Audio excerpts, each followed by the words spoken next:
8월 주식시장이 시작되면서 삼성전자를 중심으로 해서 외국인들의 매수가 급증을 하고 있습니다. 전체 액수가 1조 7천억 원 정도에 달했고요. 삼성전자 하나만도 1조를 넘는 그런 상태입니다. 외국인들이 왜 갑자기 이렇게 순매수에 나선 걸까와 관련해서 여러 가지 얘기들이 지금 나오고 있습니다.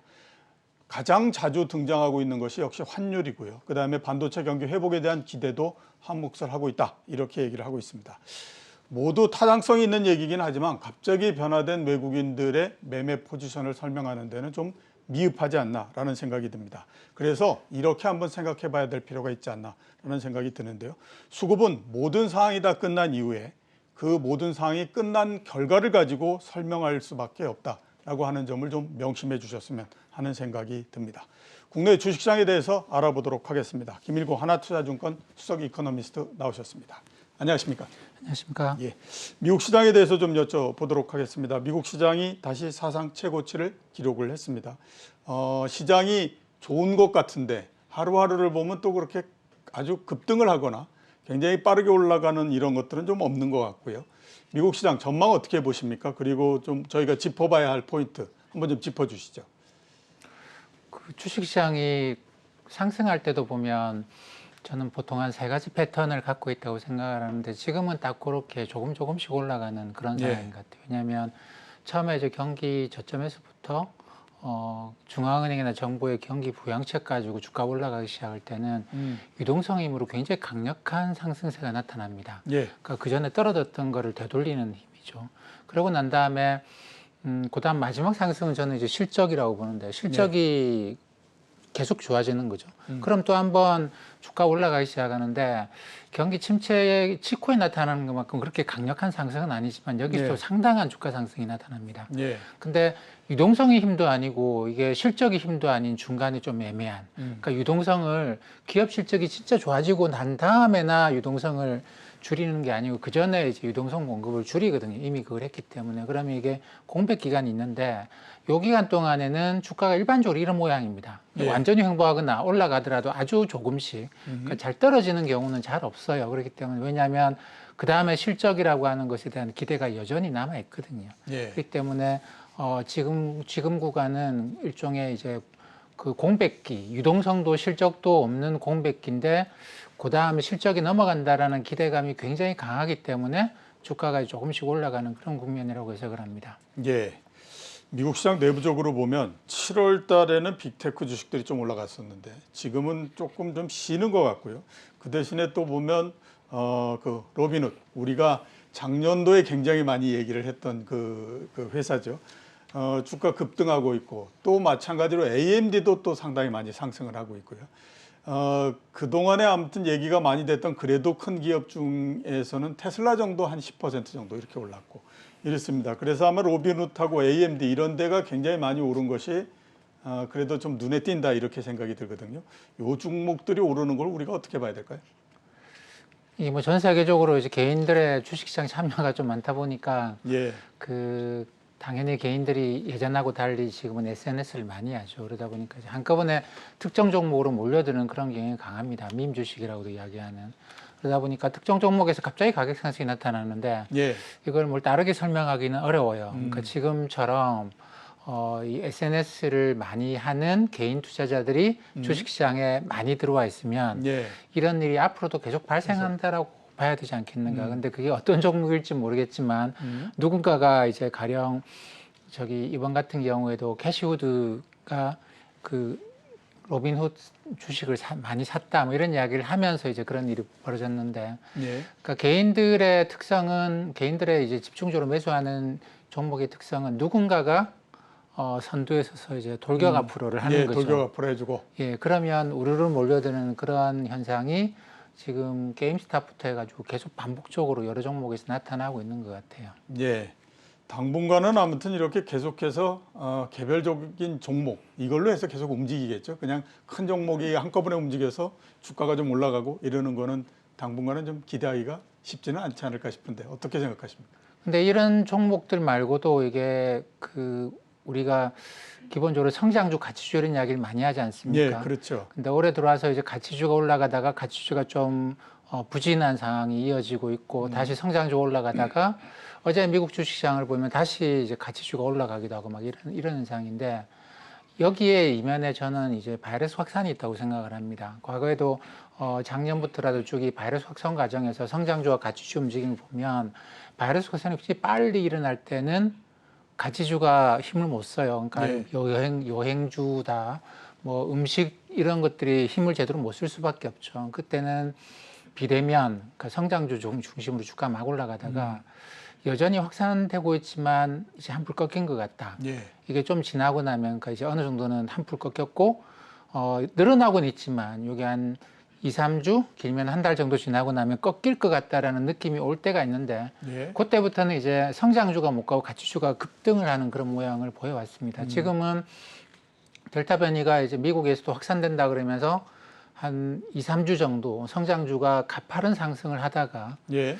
이게 유럽을 보니까 벌써 이미 좀 꺾이고 있어요. 예. 벌써 꺾이고 있고 그러다 보니까 이제 다시 가치주가 올라가려고 하고 이 왔다 갔다 하는 게 있는데 제가 볼 때는 뭐 작은 종목들보다 여기서 그러니까 작년 이후로 계속 여기서 큰 어떤 그 수익이 왔다 갔다 하는 것 같아요. 그래서 성장주, 가치주 이 로테이션, 그러니까 바이러스 확산에 대해서 지금 어느 정도인가 그리고 사람들이 그 이 정도 왔으면 이제 거의 끝나간다. 예. 끝나간다. 물론 뭐 앞으로 한 1, 2주 정도는 계속 더 늘어나겠죠. 그렇겠죠. 이 바이러스 확산의 속성이 그렇기 때문에 그렇지만 1, 2주 정도 지나면 이제 꺾일 것 같다. 더 이상 안 늘어날 것 같다. 이런 식의 생각을 하게 되면 그때 이제 또 가치주, 성장주 사이 로테이션이 또 일어나는 것 같아요. 크게 주목을 해야 될 것 같습니다. 예, 알겠습니다. 미국의 연준 부의장이 2023년도서부터 금리 인상이 있을 거고 그 다음에 또 연말에 테이퍼링을 발표할 가능성도 있다 이렇게 얘기를 했거든요. 자세한 내용을 좀 소개를 해주시겠습니까? 그 연준에 우리가 제일 중요한 사람이 의장이다라고 이야기를 하는데 그다음 부의장이 존재를 하죠. 예. 근데 부의장이 한 이야기이긴 한데 이야기에 뭐 특별한 내용은 없습니다. 그러니까 지금 시장에 흔히 말하는 컨센서스, 시장의 다수의 의견 그리고 근데 그게 이제 연준 부의장이 시장의 다수 의견을 전달한 것 같지는 않고 FMC에서 의사결정하는 사람들의 어느 정도의 이제 중론이다라는 그런 식이겠죠. 왜냐하면 FMC 회의를 하면서는 자기들끼리는 여러 가지 사안에 대해서 어떻게 생각하는지 한번 손 들어보세요라고 하는 걸 중간중간에 계속 하거든요. 그렇기 때문에 각자의 성향 그리고 각자가 어떻게 할 것인지에 대해서 대충 다 압니다. 일단 부의장은 이제 그런 걸 보고 우리 지금 FMC 내부에 의사결정하는 사람들은 대충 중론이 예. 이렇게 가면 가을 정도에는 확실히 고용이 가파르게 빠른 속도로 증가할 것 같다. 그러니까 파월 의장도 며칠 전에도 그런 이야기를 하는데 그게 연준 이사들의 중론이다. 예. 그럼 우리가 약속했던 게 고용 시장이 이제 본격적으로 회복되기 시작하면 그동안 완화적인 것을 했던 특히 그 자산 매입은 줄이겠다라고 약속했는데 예. 그럼 그게 이제 가을에 가파른 고용 회복이 나타나면 연말부터는 테이퍼링을 하는 자산 매입을 줄이는 그런 걸 할 수 있지 않겠는가라는 것이고 금리 인상은 뭐 시장에서 2022년 말부터 하지 않겠는가 뭐 이런 식으로 계속 앞당기고 예. 연준이 긴축을 좀 빨리 할 것 같다 이런 이야기들을 계속 하는데 그렇지는 않고 2023년 초 정도로 우리는 대충 생각하고 있다 이런 식으로 FMC 내부에서 중론이 어떤 거다라는 걸 소개한 것 같아요. 그래서 예. 시장이 너무 테이퍼링 할 수 있겠나 이렇게 델타 변이가 확산되고 있는데 이런 식의 어떤 생각이나 또는 금리 인상 빨라질 것 같다 이런 식의 좀 극단적인 생각하지 말고 그냥 이런 중론 시장의 지금 컨센서스 따라서 가자 이런 식의 표현이었던 것 같습니다. 예. 반대되는 부분들을 한번 좀 여쭤볼까 합니다. 2분기 미국의 성장률이 기대에 못 미쳤고 그다음에 ISM 제조업 지수도 계속해서 내려오고 있고 뭐 이런 그 여러 가지들을 감안했을 때 특히 또 아까 말씀하셨던 것처럼 4차 확산도 있고 뭐 이렇게 되니까 실질적으로 금융 긴축을 올해 내야 한다는 거는 이제 물 건너간 거 아니냐라고 하는 의견도 좀 있는 게 사실이거든요. 그런 부분들에 대해서는 어떻게 지금 판단하십니까? 그 관건은 소비일 건데요. 예, 소비. 예, 소비를 하기 위한 돈은 굉장히 많습니다. 미국 예. 가계가 저축을 20%, 24% 처분 가능 소득의 24%를 저축을 갖고 있기 때문에 예. 소비할 돈은 많죠. 근데 이제 그 소비의 절반 이상이 서비스 쪽으로 소비가 일어나는데 델타 변이 이렇게 확산되고 있는데 무슨 서비스 소비를 하겠느냐. 근데 실제로 사람들은 하고 있습니다. 예. 그게 또 이제 사람들 활동도 줄어들지 않고 그리고 이번 8월 말이 우리가 백투스쿨 시즌이라고 하는데 9월부터 미국은 긴 여름 방학을 끝내고 이제 그 새로 학년이 시작을 하지 않습니까? 근데 등교하겠다라는 거예요. 등교하겠다라는 거고 그리고 뭐 어제 발표됐네요. 제가 좀 어젠가 그저께 이제 지금 조금 헷갈리는데 미국의 ISM 서비스업 지수를 보게 되면 이게 지난달에 둔화가 되다가 다시 치고 올라갑니다. 그러니까 서비스 소비가 델타 변이 확산에 불구하고 전혀 위축되지 않고 있다라는 거고 유럽의 경우에는 사람들의 활동이 더 증가하는 경향이 보이고 있어요. 예. 바이러스 확산세가 어느 정도 진정되고 있고 우리나라도 더 이상 많이 확산되지는 않고 있지 않습니까? 그것처럼 미국은 여전히 확산 속도가 좀 빨라지고 있는데 예. 그럼에도 불구하고 이걸 이제 계약까지 하겠다라고 하면서 소비가 이쪽에 위축될 것 같지는 않아요. 또 하나는 서비스 소비 말고 내구재 소비, 뭐 가전이나 컴퓨터 뭐 이런 그다음에 이제 저기 뭐 또 가구 이런 것들도 있게 자동차 예. 이쪽은 지난 3월, 4월, 5월 달 우리나라 산업 생산 그리고 수출 미국의 이제 제조업 ISM 제조업 지수 등에서 다 나타났는데 예. 둔화가 계속됐어요. 근데 이게 뭐 연준 FMC 이사들도 그런 회의록 보면 그런 표현들을 많이 썼는데 병목 현상이다라는 겁니다. 수요가 줄어서 그런 게 아니고 공급 쪽에서 부품이 모자라고 생산을 못한 거거든요. 근데 우리나라 데이터를 보게 되면 수출에서 지난 7월 달 수출이 상당히 좋게 나왔습니다. 6월 달도 그랬고, 근데 6월 달은 일시적인 거 아닌가 생각했는데 떨어지던 수출 증가가 수출 금액이 다시 올라가는 이런 모습을 보였고, 예. 그 다음에 우리나라 산업 생산도 마찬가지죠. 3, 4, 5월 달 떨어지고 6월 달에 다시 올라간단 말이죠. 이쪽은 데이터가 우리나라가 제일 빠릅니다. 예. 제일 빠른데 이 빠른 데이터를 보니까 병목 현상 때문에 3, 4, 5월에 나타났던 내구 소비재 쪽에서 제조업 쪽에서 위축이 다시 개선되고 있는 회복되고 있는 움직임이 나타난다라는 겁니다. 좀 좋게 해석하자면. 그리고 이쪽에서 서비스 소비는 전혀 위축되지 않고 지금 이제 바이러스 확산에도 불구하고 가을 되면 본격적으로 사람들 활동이 증가할 수 있는 그런 환경으로 넘어가고 있기 때문에 이렇게 되면 이제 결국은 미국 고용이라고 하는 거는 서비스 쪽이거든요. 서비스 그렇죠. 쪽에서 카페나 음식점인데 이렇게 되면 이제 가을에 본격적인 고용의 증가가 나타난다. 그러니까 음식점들을 문을 닫는 게 아니고 봉쇄를 하는 게 아니고 백신 접종 맞은 사람들 증명서를 갖고 오면 이 사람들은 입장을 하는 거예요. 그런 식으로 해서 경제 봉쇄가 아닌 다른 방식으로 하게 되면 이게 그때부터 본격적으로 고용이 증가한다고 보는 게 정상적이지 않겠는가 싶습니다. 예. 그래서 뭐 금융 긴축을 하기는 어렵다 이렇게 얘기하는 것들은 조금 어폐가 있다 이렇게 이제 정리를 해볼 수 있을 것 같고요. 미국의 10년물 국채 수익률이 계속해서 지금 후퇴를 하고 있는 상태입니다. 1.2% 밑으로 내려갔고요. 당연히 1.2% 밑으로 내려가니까 전망은 점점 더 극단적인 형태로서 흘러가 버리지 않습니까? 그래서 1% 밑으로 떨어질 수 있다 이런 얘기들을 하고 그러는데 미국 국채 금리에 대해서는 어떻게 지금 전망을 하십니까? 그것도 마찬가지겠죠. 결국은 뭐 미국 국채 금리도 이제 과거에 작년 이후로 보게 되면 바이러스 확산과 굉장히 밀접한 관련이 있습니다. 예. 성장주가 나스닥이 다우보다 더 많이 올라갈 때 장기 금리가 떨어져요. 이건 뭐냐면 주식시장에서는 경제가 망가지는 게 아니고 바이러스 확산되면서 비대면 접촉이 늘어나고 그래서 이제 기술주들이 상승하고 그다음에 일반적인 우리가 대면 접촉을 통해 소비를 하는 거는 주가가 떨어지고 이런 모습이 나타났거든요. 이럴 때 채권시장에서는 뭐 경기 안 좋아진다는 이야기랑 같은 이야기 아닌가라고 하면서 장기 금리가 떨어지는 이런 패턴이었죠. 그렇기 때문에 그 성장주 가치주하고 뭐 우리가 올해 들어와서 가치주가 급격하게 빠른 속도로 상승하는 걸 봤지 않습니까? 그럴 때 장기 금리도 급격하게 상승을 했어요. 근데 최근에 가치주가 힘을 못 쓰고 있죠.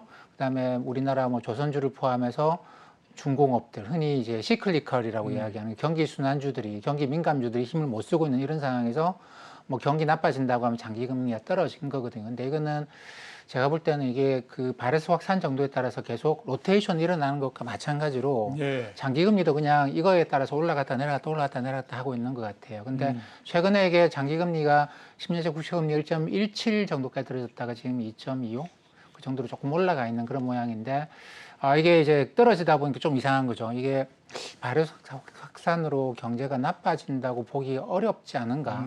그러면 좀 있으면 이게 고용이 증가하지 않겠는가라는 것에 대해 채권 시장에서 좀 불안감들도 갖고 있어요. 네. 일부에서는 바이러스 확산 때문에 경제 되게 나빠질 거야라고 보는 사람들도 있습니다만, 근데 지금 델타 변이가 그 우리나라보다 영국이나 유럽에서 좀 더 일찍 시작을 했는데, 영국에서 확진자 수가 좀 줄어들고 있는 걸 보면 이게 그렇게 통제가 어려운 그런 상황은 아니지 않겠나 생각을 합니다. 예. 주식도 아시고 채권도 아시니까 한번 잠깐 좀 여쭤봐야 될 것 같은데, 흔히들 많이 주식을 투자하는 사람들은 미래 변수를 많이 보고 채권을 투자하는 사람들은 현재 변수를 많이 본다, 이런 얘기를 많이들 하거든요.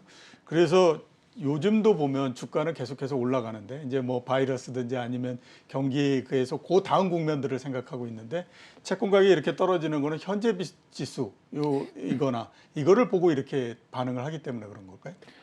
그러니까 정책이 그런 거죠. 정책은 선제적으로, 그러니까 사람들이 경제가 좋아질 거다고 생각하고 주가가 올라가는데, 예. 그러면 정책 당국자들은 경제 좋아지는 것 같다 생각을 하고 그때부터 놀아도 되느냐라는 것이죠. 그게 아니거든요. 사람들은 경제가 좋아진다고 생각해 주가 올라가는 와중에도 정책 당국자들은 불확실성이 완전히 거칠 때까지는 예. 경기 부양을 계속하자라는 입장입니다. 그러다 보니까 채권 시장은 경제 정책에 따라서, 중앙은행의 정책에 따라서 굉장히 많은 영향을 받아요. 그러니까 연준이 테이퍼링을 언제 할지. 근데 연준의 입장은 우리가 지금까지 그렇게 노력해가지고 이까지 올라왔는데 지금 뭐 델타 변이도 있고 한데 괜히 쓸데없이 빨리 사람들이 생각하는 것보다 빨리 움직일 필요가 있겠느냐. 그래서 예. 뭐 주가는 올라가고 금리가 떨어지고 이게 무슨 신호지라고 생각하시는 분들도 계십니다만, 요거는 그냥 안전판으로 깔아놓은 거예요. 예. 깔아놓은 거죠. 주가가 혹시 델타 변이가 뭐 해가지고 주가가 떨어지면 여기서 받쳐주려고 일종의 안전망을 깔아놓는 것이죠. 근데 네. 그 다음에 요 선을 넘어서 넘어가게 되면 중앙은행들이 이제 그때부터는 안전망을 뺍니다. 왜냐하면 지금 굉장히 좀 크리티컬한 포인트에 와 있는 그런 선이기 때문에 여기서 안 떨어지도록 안전망을 깔아놓은 것이 최근에 장기금리가 떨어진 이유가 아니겠는가, 저는 그렇게 생각합니다. 예, 알겠습니다. 7월 달에 많이 나온 얘기입니다. 트리플 정점 이론입니다. 수익성, 기업의 수익성도 2분기에 거의 피크를 칠 것 같다라는 얘기 이렇게 해갖고, 그다음에 성장도 당연히 보면 뭐 기저효과 이런 게 있기 때문에 2분기가 피크일 거고, 경기 부양에 대한 강도도 조금 약해지지 않겠느냐. 그래서 하반기에 전체적으로 좀 피크를 치지 않겠느냐. 이런 우려가 7월 달 주식시장에 상당히 있었던 게 사실이거든요. 과연 이런 부분들이 뭐 주식시장에 크게 영향을 줄 것인가, 어떻게 지금 판단하고 계십니까? 이게 정점이었는지 몰라요. 근데 어쨌든 예. 3월, 4월, 5월 달에 계속 둔화가 나타났습니다. 산업 생산 전반적으로. 우리나라 기업들이 이제 공장이 덜 돌아갔다라는 이야기죠. 근데 어쨌든 아까 말씀드린 것처럼 이게 수요의 부족 때문에 나타나는 현상이 아니고 병목 현상 때문에 공장이 생산을 줄일 수밖에 없었고, 그 과정에서 당연히 이제 뭐 생산도 줄어들고 경기가 고점 찍었는 거 아닌가, 뭐 수익성도 악화될 거고, 이런 이야기를 많이 했습니다. 왜냐하면 과거에 2017년, 18년에 실제로 그런 일이 있었거든요. 이게 그 분기 이익이 더 이상 증가하지 못하는 상황이 한 3, 4분기 가더니 그 다음에는 주가가 크게 하락하는 이런 일이 나타났죠. 근데 이번에도 이제 1분기, 2분기가 그런 현상이 나타났습니다. 그렇게 보면 이거 내년 가면 훅 떨어질 수도 있지 않겠는가라는 걱정을 하는 거는 과거 패턴으로 보면 너무나 당연한 건데, 근데 그게 이제 수요의 부족이면 당연히 내년쯤 가면 이게 훅 꺾인다고 생각을 해야 될 것 같아요. 그렇겠죠. 근데 제가 볼 때는 이거는 병목 현상이기 때문에 잠깐 이러다가 이제 다시 갈 수 있는데, 그게 이번에 6월달, 7월달 수출 동향 데이터를 보면 조금 빨리 시작한 거 아닌가. 뭐 자동차 회사들 같은 경우에 병목 현상을 어느 정도 지나고 있다고 이야기하고 있고, 그다음에 연준 이사들도 병목 현상이 개선되고 있다라고 이야기를 하고 있습니다. 그렇기 때문에 이쪽에서 다시 이제 생산과 수출의 증가가 나타나면서 기존에 정점 찍은 거 아닌가라고 하는 게 아니다, 아직 정점 안 찍었다, 뭐 올해 연말 내년 가면 또 올라갈 것 같다, 이런 식의 생각으로 서서히 바뀌지 않겠는가 봅니다. 예. 우리 주식시장에 대해서 한번 좀 여쭤보도록 하겠습니다. 코스피가 아주 좁은 폭내에 지금 이게 갇혀 있는 상태입니다. 3,200에서부터 3,300 이렇게 사이에 계속 갇혀 있는데, 8월 달은 다행히 시작하면서부터 계속해서 지금 주가가 상승을 하고 있거든요. 우리 시장은 어떻게 지금 전망을 해야 될까요? 그러니까 외국인 움직임을 굉장히 좀 주의 깊게 봐야 될 것 같은데 왜냐하면 예. 8월은 사실 반도체는 8월부터 시작을 합니다. 예. 왜냐하면 미국의 이게 백투스쿨 시즌이라는 게 과거에는 굉장히 파괴력이 컸어요. 예. 그러니까 학교에 다시 가면서 뭘 하겠습니까? 그렇죠. 뭐 가령 이제 예, 예. 컴퓨터 사고 이렇게 컴퓨터도 한단 사고. 말이죠. 그리고 아마 올해는 학교 안 가고 오랫동안 집에 있었던 그 학생들이 많기 때문에 옷도 많이 사고 하게 될 것 같아요. 예. 그러니까 본격적으로 이제 미국이 개학을 하고 전체가 등교를 하게 되면 그런 식으로 8월 달에 소비가 일어나는데 그때 이 가전제품에 대한 그러니까 학생들이 이용하는 그런 PC나 노트북 이런 수요가 확 한번 증가하고 나면 기업들이 어떤 생각을 하느냐면 이 수요의 최대 수요가 일어나는 곳은 연말이거든요. 예. 그러니까 작년에도 이게 크지 않았는데 8월 달에 이게 증가하고 나면 연말 소비의 증가에 대해서 굉장히 크게 생각을 합니다. 그때부터 반도체 주문이 본격적으로 막 증가하는 일이 또 발생을 하는 거죠. 그래서 이 8월 달에 특히 8월 중하순에 미국의 소비를 굉장히 주목해서 지켜볼 필요가 있고 여기서 이번에 백투스쿨 시즌에서 좀 소비의 증가가 주목하게 나타난다고 한다면 이게 이제 올해 가을까지 이어지는 그런 효과라고 봐야 됩니다. 그래서 제가 볼 때는 그걸 감안하면 8월 달에는 좀 사놓고 예. 기다려 보려고 하는 게 아닌가 싶습니다. 예. 8월 달에는 사놓고 조금 기다려 봐야 되는 걸로 지금 시장이 움직이고 있다. 이렇게 말씀을 해주셨고요. 8월 달 되어서 갑자기 아무튼 상당 그 눈에 띄는 거는 외국인 매수입니다. 좀 전에 말씀하시기도 하셨지만 삼성전자에 아주 큰 폭으로 순매수를 했고 시장 등의 전체적으로도 그러다 보니까 순매수 규모가 굉장히 커지고 이랬거든요. 그런 얘기들을 많이 하죠. 외국인 매수라고 하는 건 정말 블랙박스다. 그러니까 뭐 그게 어떻게 될지 누가 알며 누가 어떻게 사고 있는지를 또 어떻게 알겠느냐 이런 얘기들 굉장히 많이 하기는 하거든요. 그래도 외국인 매수에 대해서 우리가 왜 이러는지 한 번 정도 짚어는 봐야 될 것 같다라는 생각이 듭니다. 외국인 매매에 대해서는 어떻게 지금 보십니까? 뭐 수출이 다시 증가하기 시작했다라고 하는 예. 거. 월별 수출 금액이 3월 달, 4월 달에 정점을 찍고 내려오고 있었거든요. 물론 뭐 예. 전년 동월 대비로 따져보면 뭐 40% 증가하고 그랬습니다만 이게 내려오고 있다가 6월 달, 7월 달에 다시 올라갔어요. 심지어 예. 7월 달 같은 경우에는 전년 동월 대비 증가율도 떨어지고 있다가 다시 올라갔는데 요게 이제 상당히 한국 경제 전반에서는 특히 이게 반도체나 우리나라 주요 대기업들이 수출하는 품목들 중심으로 이 수출 증가율이 움직이기 때문에 이 수출 증가율이 전년 동월 대비로 떨어지다가 다시 올라가고 있다는 이거는 굉장히 큰 뉴스인 것만은 분명합니다. 예. 그것 때문에 이제 일단은 단기적인 매매를 하는 외국인들의 매수세가 들어온 거 아니겠는가. 요거 좀 더 사놓고 지켜보자라는 거죠.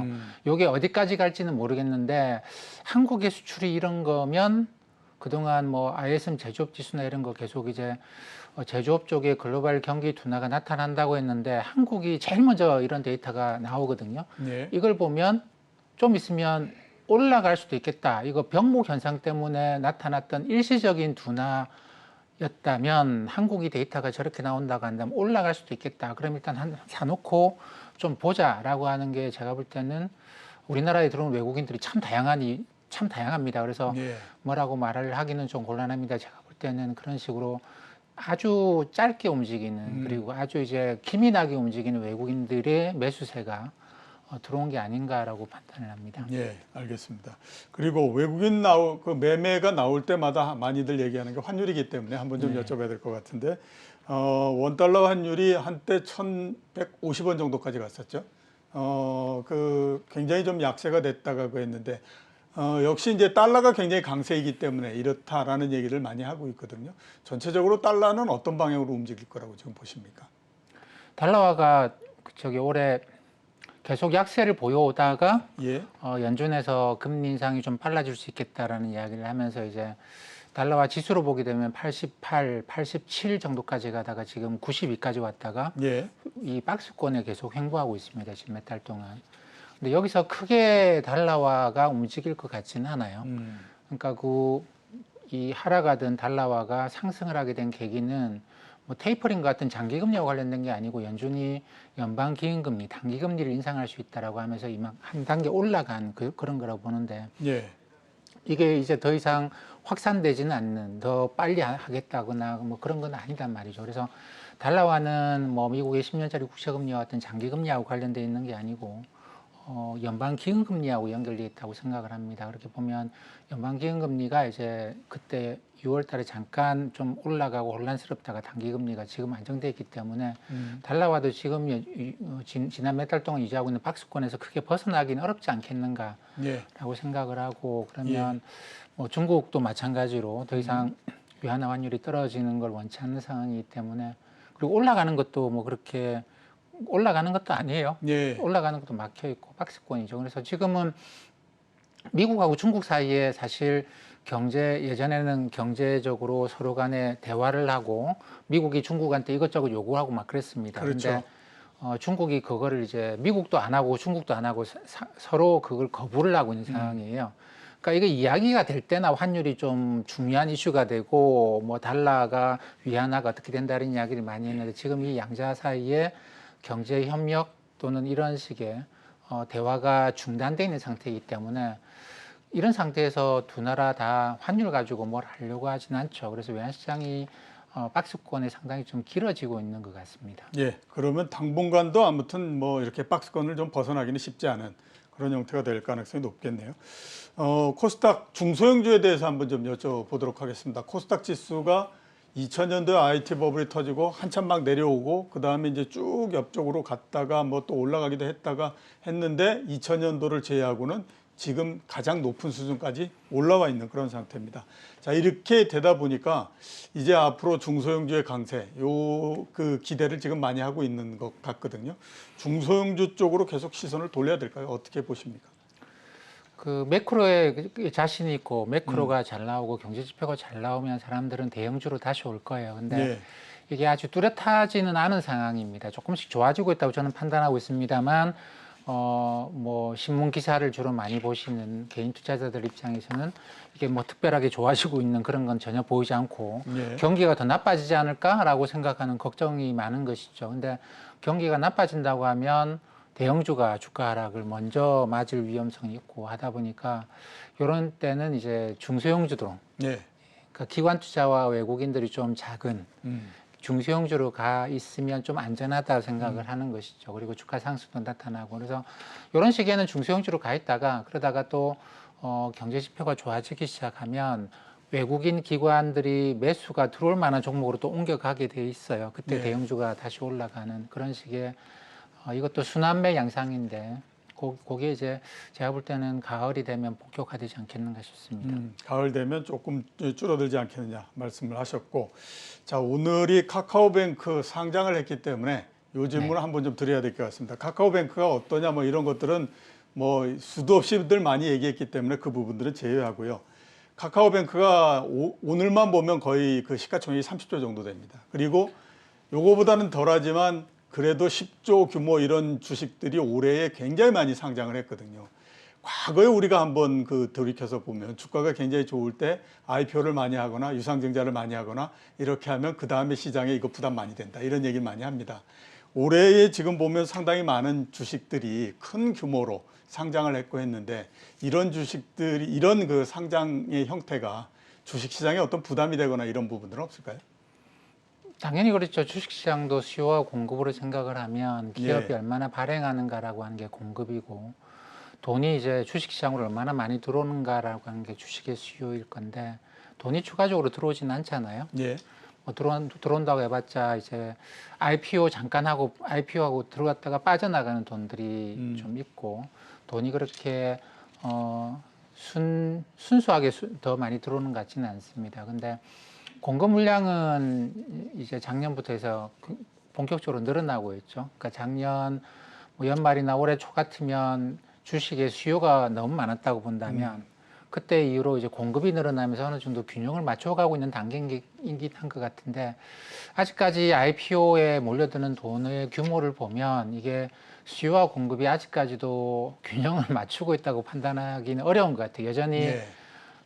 공급이 이제 더 늘어나도 버틸 수는 충분히 감당할 수는 있다 싶고 근데 이 수요라고 하는 게 늘 있을 건 아마 아닐 거예요. 그렇죠. 어떤 일이 생기면 이게 갑자기 확 줄어들 수 있거든요. 그렇기 때문에 그때부터는 굉장히 큰 충격을 받게 되는데 그래서 이게 금리가 올라가면 이 돈이 확 빠져나가지 않겠는가라는 우리가 생각을 해볼 수 있습니다. 그래서 결국은 이 모든 문제가 금리겠죠. 특히 예. 미 연준의 연방 기금금리 인상이 언제부터 시작되겠는가라고 하는 게 주식의 수요와 공급에서 특히 수요를 움직이는 굉장히 큰 요인일 거예요. 지금은 수요 자체가 상당히 강하기 때문에 뭐 공급이 추가적으로 이루어진다고 하더라도 별다른 무리가 없지만 앞으로 금리가 어떻게 되느냐에 따라서 상황이 좀 바뀔 수 있다. 이렇게 이제 말씀을 해 주셨습니다. 오늘 나와주셔서 감사합니다. 감사합니다. 예, 지금까지 김일구 하나투자증권 수석 이코노미스트였습니다.